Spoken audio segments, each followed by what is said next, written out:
हमको देख करके सामने वाले के चित्त में क्या उत्पन्न होता है, ये हमारी भावना दर्शाता है।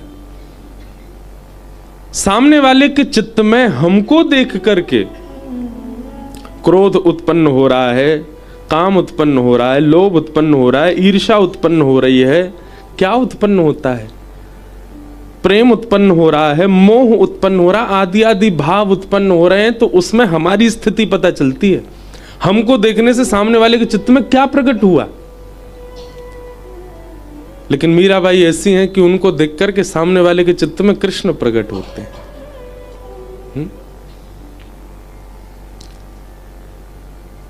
अपना औरा ऐसा बना लो, अपने भाव ऐसे बना लो, अपने रूप की आकृति ऐसी बना लो, अपनी बोली चाली ऐसी बना लो, अपना चलन चाल ऐसी बना लो कि आप जिसके सामने जाओ उसके चित्त में वृंदावन प्रकट हो, उसके चित्त में श्री राधा रमण प्रकट हो, उसके चित्त में श्री गिरधर गोपाल प्रकट हो।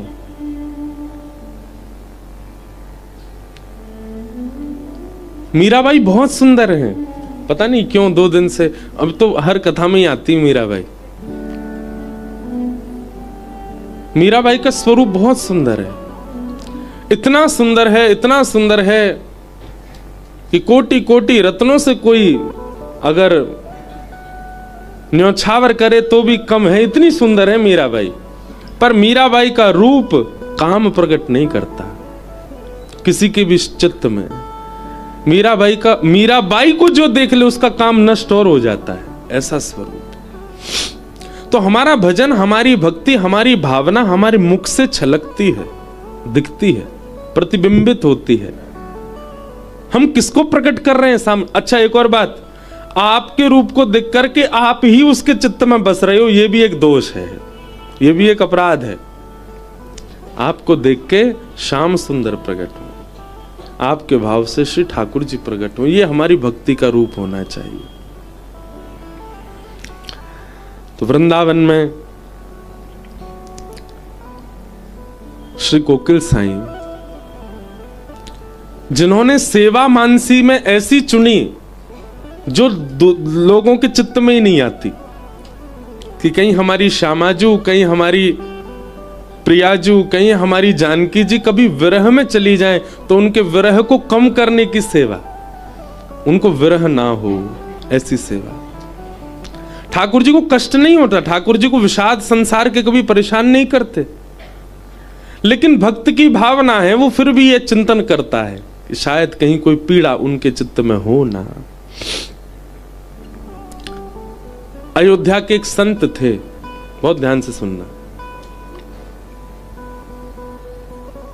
अयोध्या के एक संत थे, उनका एक नियम था, बहुत ध्यान से सुनिएगा, कि वो प्रत्यक्ष अपने ठाकुर जी की सेवा तो करते ही थे, परंतु उसके अलावा अयोध्या के छोटे छोटे बालकों को ले आते और छोटे छोटे बालकों को पीरी धोती पहना करके, बढ़िया पटका पहना के, इत्र आदि लगा के और पत्रावली का श्रृंगार करके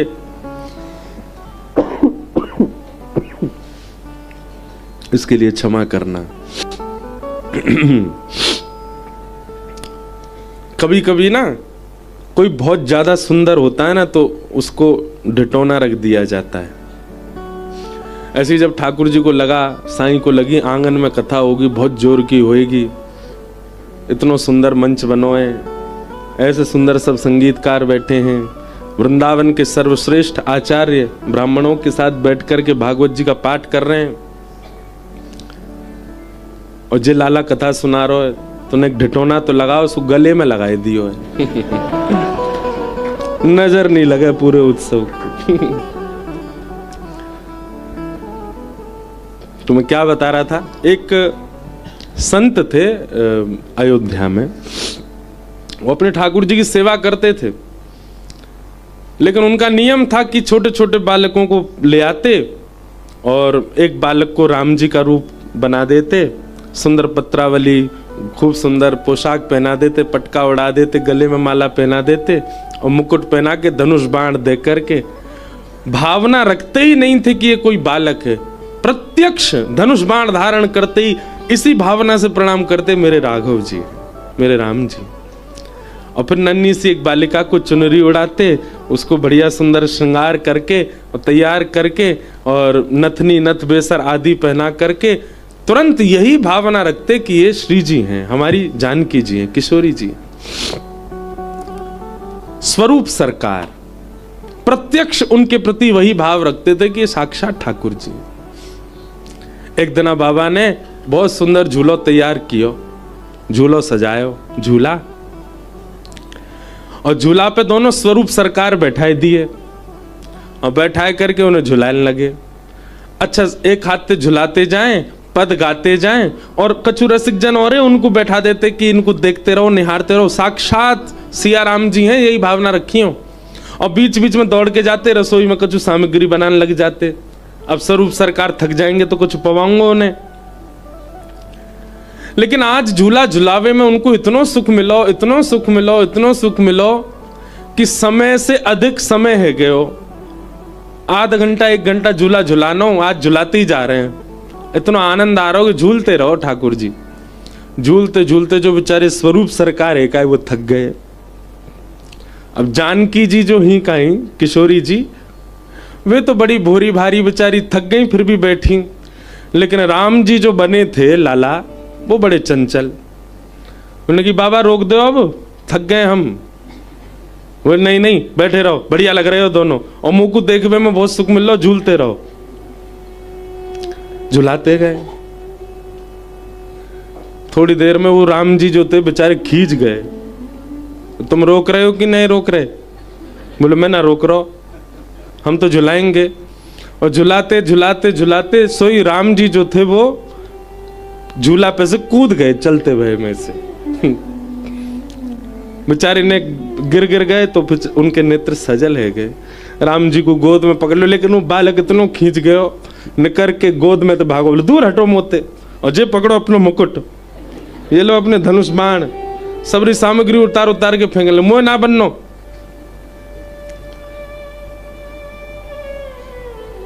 जब स्वरूप सरकार श्रृंगार उतार के इस बात से इनकार करने लगे कि मैं राम नहीं हूं, तो बाबा रोने लगे, चरणन में गिर गए, लिपट गए बालक से। ऐसा मत कहो, ऐसा मत कहो, आपको मेरी सौगंध है, ये बात दोबारा, मेरे मन में भावना आती नहीं है कि आप बालक हो, आप क्यों कह रहे हो? बोले ना मैं राम ना हूं, कल ते मैं ना आऊंगा, कोई और बालक ढूंढ लो। चरणन में गिर गए। बोले आप ऐसे मत बोलो, आप ही मेरे राघव हो, आप ही मेरे साक्षात राम हो, आप ही मेरे प्रभु हो, आप ही मेरे इष्ट हो, ऐसा मत कहो। जानकी जी बेचारी चुपचाप झूली रही है। वो सीधी कोई भोले भाले बालक हो मैं कही, लेकिन राम जी नहीं माने, जोर जोर से अपना मोह मिटाने लगे, सबरी पत्रावली छुड़ाने लगे। तो बाबा को बोले नहीं मानोगे? वो नहीं मानूंगा। नहीं मानोगे? नहीं मानूंगा। वो ठीक है मत मानू, मैं कुआं में कूद रहा हूं। तो वहीं पास में कुआं था और बाबा जाके वह कुआं में कूदे ही गए। और कुआं में पानी था ही नहीं, थोड़ा कम था, नीचे कूद गए, गिर गए और नीचे गिर के रोने लगे। बोले तुम मत मानो मेरी बात। ऊपर से वो बालक बेचारे घबरा गए। तो राम जी ऊपर से देखने लगे, अरे बाबा तू कूद काहे गयो, तू ऊपर आ जा, अरे बाबा तेने ये काहे कियो। जब तक राम जी देख रहे थे तब तक बाबा नहीं मैं नहीं आऊंगा, आप अपनी जिद करो, फेंक दो मुकुट उतार के, धनुष बाण तोड़ दो, बार बार कहो मैं राम नहीं हूं, मैं तो यहीं प्राण त्यागूंगा अपने। इतने में ही झूला झूलते झूलते धीमे हो गए तो जानकी जी उतरी।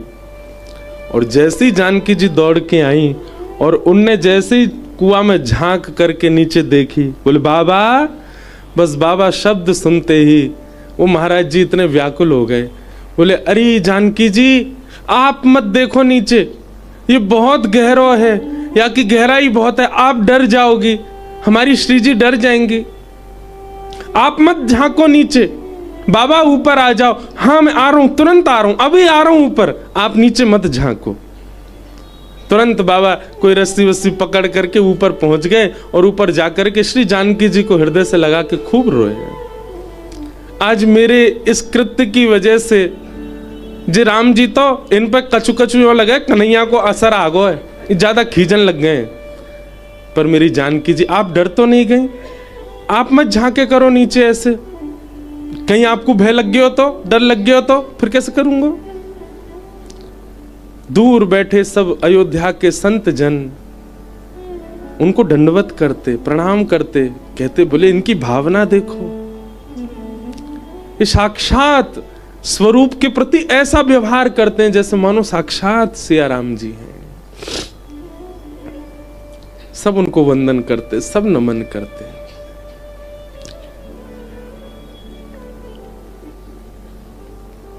और एक दिन ऐसे ही स्वरूप सरकार बनते बनते कोई अयोध्या के बालक को ले आते, स्वरूप बनाते। एक दिन प्रत्यक्ष श्री राम जी ही उनके हाथ में आ गए और उनका स्वरूप बना करके जब बैठाया, आज बाबा को कुछ अलग ही दर्शन है रहे। दर्शन कराते कराते जैसे भोग पधरायो, श्री ठाकुर जी ने स्वयं पाके अपनो झूठो पवायो और श्री जी और जानकी ने लीला ऐसी करी, वही रूप को दर्शन करते करते वे महाराज जी वहीं भगवत धाम गमन हो गए और श्री राघव जी उनको अपने संग ले गए, अपनी लीला में प्रवेश कराया।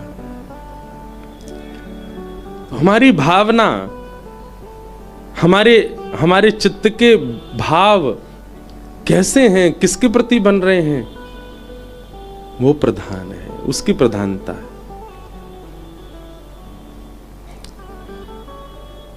तो साईं के आंगन की ये कथा अद्भुत है। हमारे कोकिल साईं अपने मनस्थ भाव में, मानसी भाव में श्री जानकी जी को विरह ना हो, इस भावना से कोकिल बन के जाते थे।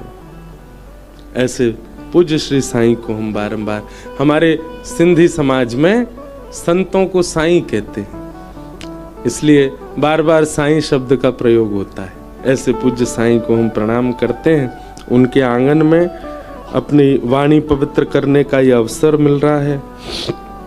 प्रथम दिवस की कथा कल महात्म्य से प्रारंभ हुई, अब प्रथम स्कंद से हम लोग कथा क्रम में प्रवेश करें। बोलो वृंदावन बिहारी लाल।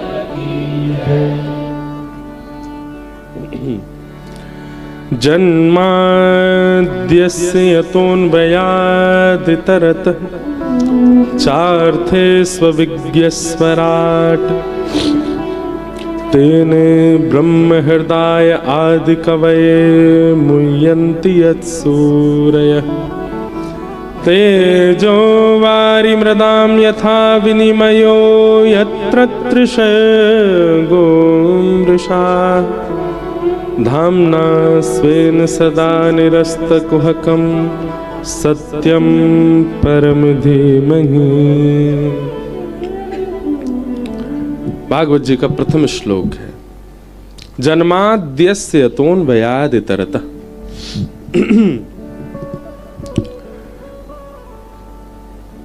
अनेक अर्थ हैं इस श्लोक के, पर जन्म लेते ही जो परमात्मा, एक कृष्ण परख अर्थ है। जन्म लेते ही जो परमात्मा जिन माँ के यहाँ जन्म लिया, पिता के यहाँ जन्म लिया, उन्हें छोड़ अन्वयाद इतरतः दूसरी मैया के पास चले गए। दूसरी मैया कौन?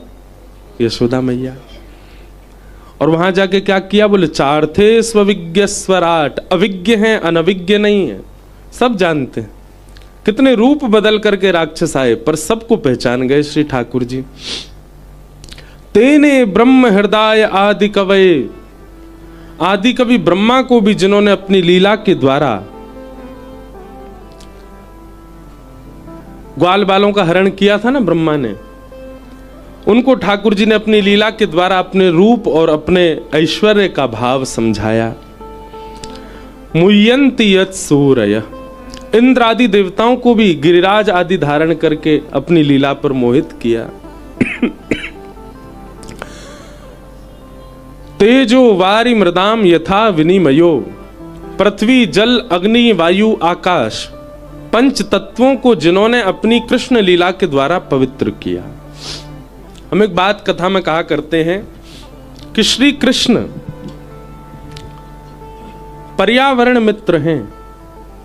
यदि किसी के चित्त में पर्यावरण संरक्षण की भावना है तो वह भी समझ ले कि कृष्ण उसको उससे भी प्राप्त हो सकते हैं।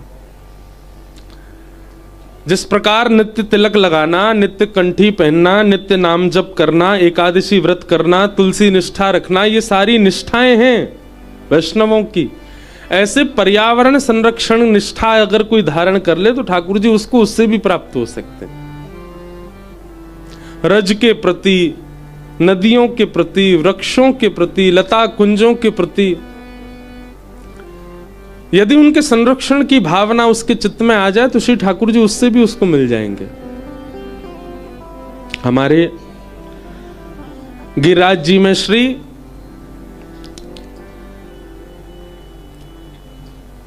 गया प्रसाद महाराज जी, पंडित जी महाराज, रज की सेवा में पूरा जीवन व्यतीत किया उन्होंने। सोहनी करते थे और उस सोहिनी की कृपा से ही, रज की सेवा की कृपा से ही श्री ठाकुर जी उनको प्राप्त हो गए। स्वामी श्री हरदास जी महाराज सब प्रधान है पर उन सबसे भी ज्यादा कुंज, इसलिए अपने ठाकुर जी को नाम ही धर दियो कुंज बिहारी। कौन? कुंज बिहारी। लता कुंज द्रुम विल्व आदि इन सब के प्रति बड़ी भावना थी उनकी। हमारे श्री, मैं तो कहूं कथान में कि श्री ठाकुर जी को नाम बांके बिहारी तो बाद में हम लोगों ने धर दियो, मूल नाम तो श्री ठाकुर जी को कुंज बिहारी है, जो कुंज में निवास करें, सदा कुंजों में बैठे रहें, ऐसे श्री कुंज बिहारी लाल। तो कुंजों की सेवा से स्वामी श्री हरदास जी को ठाकुर जी प्राप्त हो गए। रज की सेवा से पंडित श्री गया प्रसाद जी महाराज को ठाकुर जी प्राप्त हो गए। यमुना जी की सेवा से रसखान को ठाकुर जी प्राप्त हुए। यमुना जी की खूब सेवा करते, यमुना जी में बैठे रहते। गिरिराज जी की सेवा से, पर्वत की सेवा से अष्ट सखाओं को श्रीनाथ जी प्राप्त हो गए।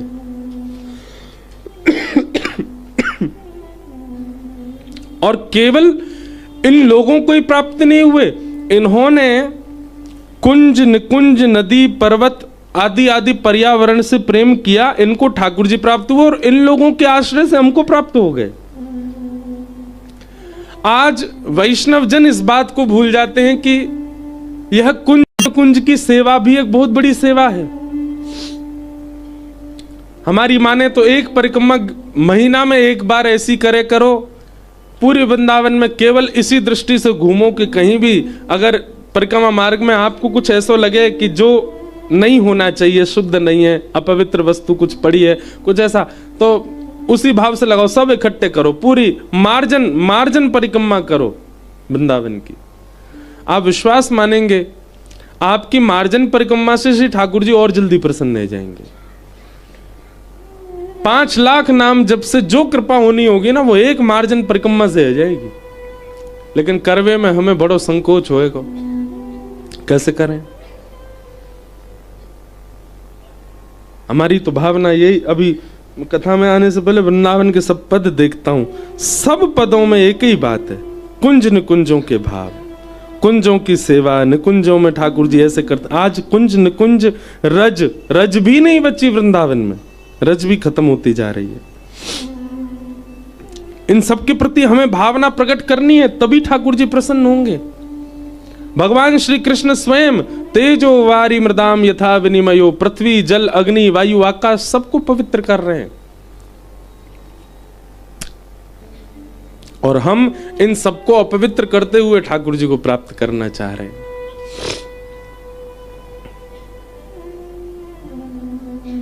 वृंदावन, जिस भूमि में आप इतना आना चाहते हैं, उसका नाम ही वन है, पर वह भी वन नहीं बचा। अब हमें चिंता करनी चाहिए इस बात की। तेजो वारि मृदाम यथा विनिमयो, भगवान ने अग्निपान की, वायु को पवित्र किया तृणावर्त के वध के द्वारा, जल को पवित्र किया कालियानाग के वध के द्वारा, कालियानाग संहार के द्वारा, आकाश को पवित्र किया महाराज के द्वारा, पृथ्वी को पवित्र किया मृदभक्षण लीला के द्वारा। इस प्रकार श्री कृष्ण ने पंच तत्वों को पवित्र किया कृष्ण लीला में। और तेजो वारि मृदाम यथा विनिमयो यत्र त्रिसर्गो मृषा। 3 स्थानों की लीला प्रमुख है, व्रज, द्वारिका और हस्तिनापुर। धामना स्वेन सदा निरस्त कुहकम सत्यम परम धीमहि। अपने धाम जाने से पूर्व, स्वधाम जाने से पूर्व जिन्होंने उद्धव को ज्ञान उपदेश किया, ऐसे परम सत्य श्री कृष्ण को हम बारंबार प्रणाम करते हैं।